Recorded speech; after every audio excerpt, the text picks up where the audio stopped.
Europe 1, il est 6h45. Thomas Soto. Le kiosque d'Europe 1 avec ses plumes. Marguerite Lefebvre qui nous parle des régions, Sophie Larmoyer qui nous parle du monde, Eva Rock qui nous parle de la télé. Bonjour à toutes les trois. Bonjour Thomas. Il y avait le film 50 nuances de Grey. Ce matin, la presse, c'est plutôt 50 nuances de Fillon. Alors ça va du très dark, hein. Le forcené de la Sarthe. Le forcené de la Sarthe, c'est la une de Libération. Libé qui reprend les mots du candidat hier. Je ne céderai pas, je ne me rendrai pas, je ne me retirerai pas. Jusqu'où descendra-t-on dans l'indignité, s'interroge Laurent Geoffrin. Comme un noyé qui se débat en panique, François Fillon entraîne les autres vers le fond. Nuance beaucoup plus douce pour le coup. En une du Figaro, l'appel au peuple. Entre les deux, il y a CNews Matin, François Fillon jusqu'au bout. La Croix, François Fillon accuse la justice. François Fillon déterminé, la droite en plein doute, ça c'est la une des Échos. Fillon dénonce un assassinat politique, c'est celle du Monde. Chez Fillon, les portes claquent, écrit aujourd'hui en France.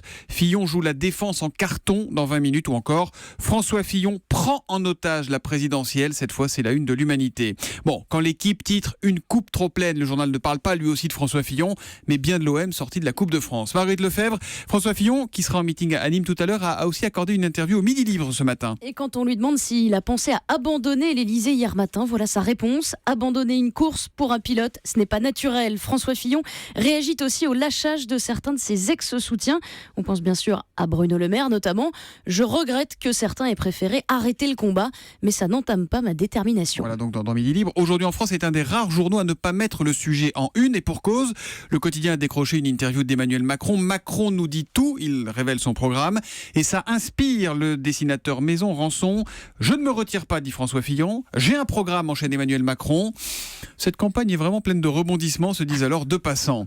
C'est dans le même journal que vous trouverez ce papier au titre étonnant. N'achetez pas votre jambon beurre à Montbéliard. Alors pourquoi, à votre avis? Pourquoi Parce qu'il a fortement augmenté. Exactement. C'est là-bas qu'il est le plus cher de France. 3,53 € le jambon beurre. Bon, Paris, c'est pas terrible non plus. 3,48 €. Le prix moyen, c'est 2,93 €.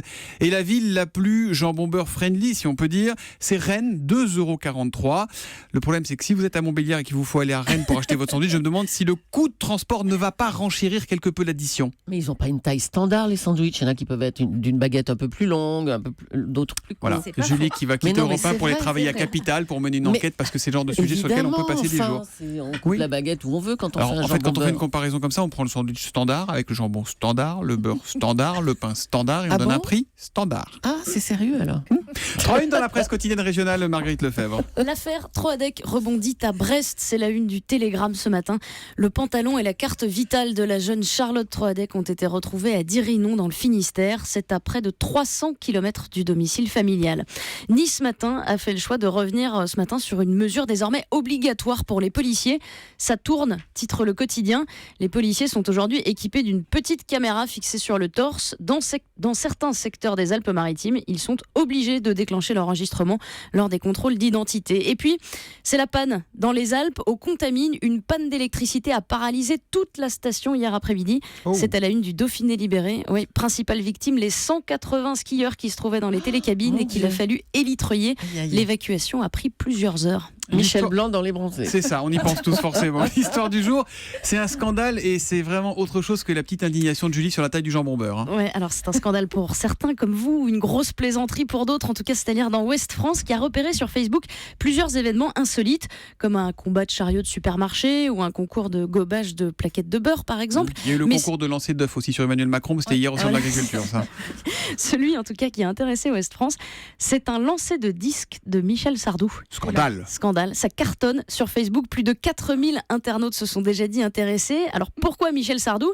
Parce que ces disques remplissent les vides-greniers, expliquent les organisateurs, et parce que son titre « Je vole » nous a semblé parfaitement adéquat. C'est drôle. Alors voilà, c'est sans doute qu'une plaisanterie. En tout cas, pour le vérifier, Thomas, vous pourrez aller à La Roche-sur-Yon le 5 avril prochain. C'est là que doit se dérouler cet improbable défi. Et je rachète tout. Je fais une offre, j'achète tous les vinyles. Moi, je les veux, les vinyles de Michel Sardou. Merci beaucoup, Marguerite Lefebvre.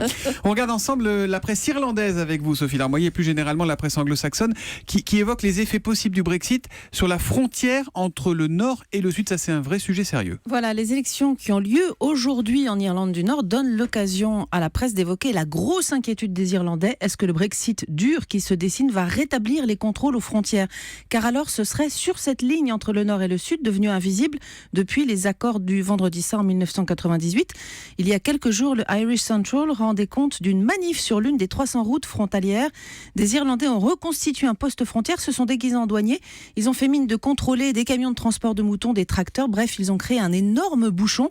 On ne veut plus jamais connaître ce qu'on a vécu avant, explique un militant au quotidien. Parce qu'il est vraiment question de remettre une frontière en dur, des postes frontières, etc. La question se pose réellement avec le Brexit. Alors, mi-février, le quotidien Irish Examiner révélait même que le gouvernement de la République d'Irlande s'y préparait.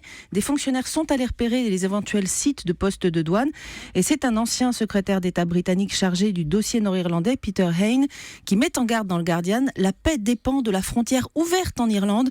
Il rappelle que 35 000 personnes passent chaque jour sur ces presque 500 km de frontières invisibles. Il y a même des fermes qui sont, je crois, à cheval sur les deux côtés. Absolument. Et les deux économies, en fait, sont intégrées. On se soigne d'un côté, on va à l'école de l'autre. S'il n'y a pas d'union politique entre les deux Irlandes, elles sont unies de fait dans la vie de tous les jours, écrit Peter Hain, qui rappelle que cet équilibre trouvé il y a à peine 10 ans est très délicat.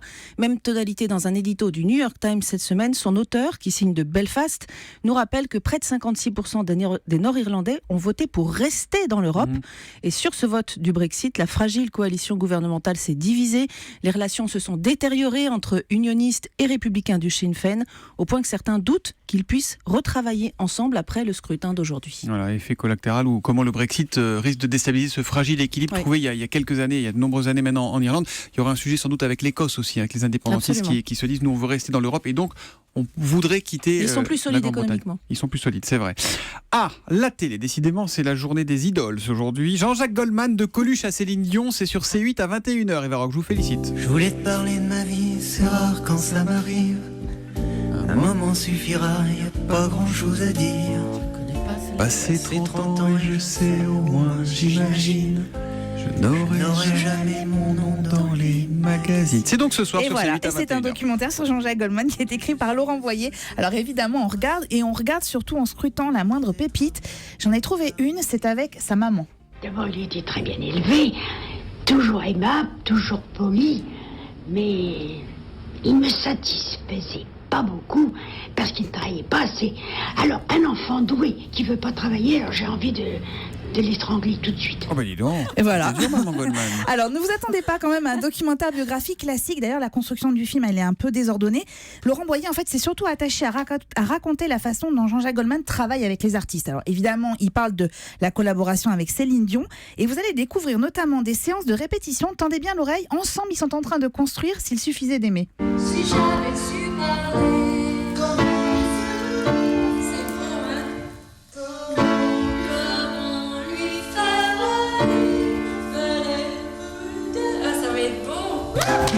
S'il suffisait qu'on s'aime,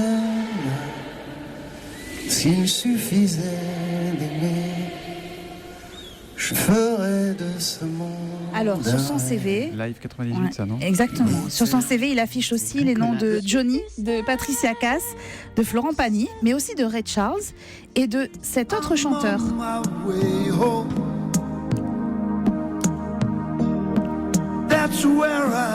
C'est Joe Cocker. Exactement, c'est la voix de Joe Cocker et c'était un titre écrit par Michael Jones et Jean-Jacques Goldman. Alors de ce documentaire élogieux, malheureusement sans nouvelles interviews, on retiendra surtout un mot qui caractérise Jean-Jacques Goldman, l'humilité. Voilà, ça s'appelle Jean-Jacques Goldman de Coluche à Céline Dion, c'est sur C8 à 21h avec Laurent Boyer qui connaît par cœur, il a fait des dizaines de fréquences stars avec lui à l'époque sur M6. On regardera, on écoutera évidemment et je vous rappelle que Jean-Jacques Goldman sera notre invité exclusif un jour. En attendant, c'est Laurent Boyer qui sera reçu par Thomas Joubert tout à l'heure dans le Grand Direct des médias. Sardou et Goldman ce matin, j'ai bien pensé faire le Suisse Federer, mais il a perdu. Il a perdu. C'était un petit match de rien. Mais ça aurait été bien. Rideau sur ce kiosque qui vient d'être gâché en une phrase.